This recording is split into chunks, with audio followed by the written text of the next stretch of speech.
নমস্কার দর্শক বন্ধুরা, আশা করি আপনারা সকলেই সুস্থ ও ভালো আছেন। তো আরেকটি ভিডিও নিয়ে আপনাদের কাছে চলে এসেছি। আজকের এই ভিডিওতে মোহনবাগানকে নিয়ে তিনটি বড় গুরুত্বপূর্ণ আপডেট নিয়ে কথা বলবো। মোহনবাগানের কোচ পরিবর্তন নিয়ে একটি কথাবার্তা চলছে মার্কেটে, সে বিষয় নিয়ে আপডেট দেব। তার সাথে নতুন বিদেশি সই নিয়ে একটি বড় রিউমার বেরিয়ে এসেছে। সাথে একজন বিদেশির সঙ্গে কিন্তু মোহনবাগান চুক্তি বৃদ্ধি করে ফেলেছে। সেই বিষয়গুলো নিয়ে আজকের এই ভিডিওটি হতে চলেছে। সেই জন্য আপনাদের কাছে একটি অনুরোধ, চ্যানেলে প্রথমবারের জন্য এসে থাকলে অবশ্যই চ্যানেলটি সাবস্ক্রাইব করে রাখবেন, কেননা সাবস্ক্রাইব করা একদম ফ্রি। প্রথমেই যদি আমরা কথা বলি মোহনবাগানের নতুন কোচ সই নিয়ে বা কোচ পরিবর্তন নিয়ে, তো দেখো এই মরশুমেই কিন্তু যোগ দিয়েছিলেন সার্জিও লোবেরা। তবে এই মরশুমে মোহনবাগান প্রথম দিকে ভালো পারফরমেন্স করলেও লিগের শেষের দিকে জেতা ম্যাচ ড্র করে এবং প্লেয়াররা গোল করতে ব্যর্থ হন এবং একাধিক ফুটবলাররা বড় মন্তব্য করেছেন কিন্তু কোচকে ঘিরে। যেমন রবসান রবিনো তিনি জানিয়েছেন 40 মিনিট থেকে 1 ঘন্টার ট্রেনিংয়ে কিন্তু চ্যাম্পিয়ন হওয়া যায় না। জেসন কামিংস তিনিও কিন্তু বড় মন্তব্য করেছেন। তারপর থেকেই কিন্তু মিডিয়ার মাধ্যমে বা বিভিন্ন সোর্স থেকে আমরা জানতে পারছি মোহনবাগানে সই হচ্ছে নতুন কোচ। তো এ বিষয় নিয়ে তোমাদের সত্যতা যাচাই করে আমরা জানলাম যে যেই খবরটি এই মুহূর্তে তোমরা পাচ্ছ পুরোপুরি রিউমার।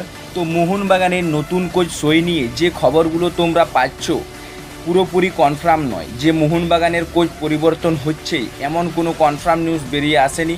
তবে যে সমস্ত খবরগুলো পাচ্ছ সেখানে দাবি করা হচ্ছে যে যদি মোহনবাগানের সার্জিও লোবেরার পরিবর্তে নতুন কোচ সই হয়, তবে সেই পজিশনে কোন কোচকে মোহনবাগানের প্রথম টার্গেট করা উচিত সে বিষয়টি কিন্তু জানানো হয়েছে।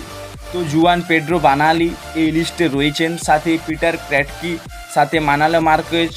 এই সমস্ত কোচের নাম কিন্তু রয়েছে যে মোহনবাগানের পরবর্তী যদি কোনো কোচ পরিবর্তন হয় তাহলে সেই কোচের ভূমিকায় কাকে আপনারা দেখতে পছন্দ করবেন, এমনই কিন্তু খবর বেরিয়ে এসেছে।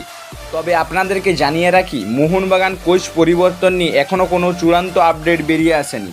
তবে এটি বেরিয়ে এসেছে যে Juan Pedro বানালি north east United FC দলের কোচ, তার উপরে কিন্তু একটা আগ্রহ রয়েছে মোহনবাগানের। এবং মোহনবাগানের কোচ যদি হুয়ান পেড্রো বানালি হন তবে তার সঙ্গে 1 থেকে 2 জন ফুটবলার কিন্তু নর্থ ইস্ট ইউনাইটেড এফসি থেকে মোহনবাগানে সই হতে পারে। আরেকটি বড় খবর বেরিয়ে এসেছে হুয়ান পেড্রো বানালি এবং 2 জন কোচের সঙ্গে কিন্তু কথাবার্তা চালাচ্ছে মোহনবাগান যারা আইএসএলে অভিজ্ঞ। তাদের সাথে আরও একজন বিদেশি কোচের সঙ্গে আলোচনা করছে যিনি এর আগে ভারতে কোচিং করাননি। তো এই বিদেশি কোচ ইন্দোনেশিয়ায় স্বল্প সময়ের জন্য কিন্তু ছিলেন এবং একাধিক ক্লাবের কোচও ছিলেন। তো মোহনবাগানের কোচ পরিবর্তন নিয়ে এমনই খবর বেরিয়ে এসেছে। তবে এই মুহূর্তে কোনো কিছুই কিন্তু চূড়ান্ত হয়নি। কোচ লোবেরার পরিবর্তে হুয়ান পেড্রো বানালির মোহনবাগানে সই নিয়ে একটি বড় কিন্তু রিউমার ঘোরাফেরা করছে ট্রান্সফার মার্কেটে। পরবর্তী মোহনবাগান কোচ হিসেবে কিন্তু হুয়ান পেড্রো বানালিকে চূড়ান্ত করতে চলেছে মোহনবাগান, এমনই কিন্তু দাবি করা হচ্ছে।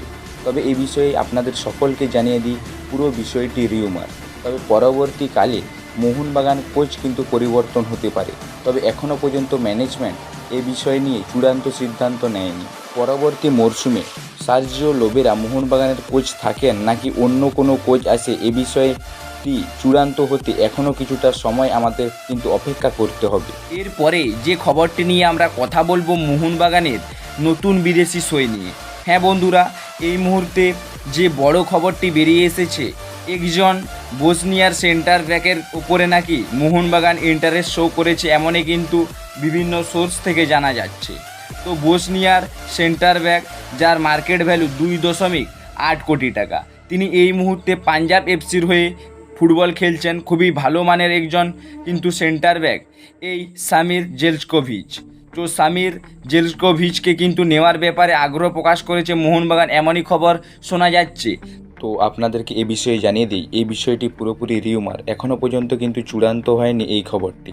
তবে যদি মোহনবাগান শিবিরে এই ফুটবলারকে চূড়ান্ত করা হয় নিঃসন্দেহে একটি ভালো সই হবে, কেননা তিনি রক্ষণভাগে অত্যন্ত শক্তিশালী এবং দুর্দান্ত পাসিং স্কিল রয়েছে।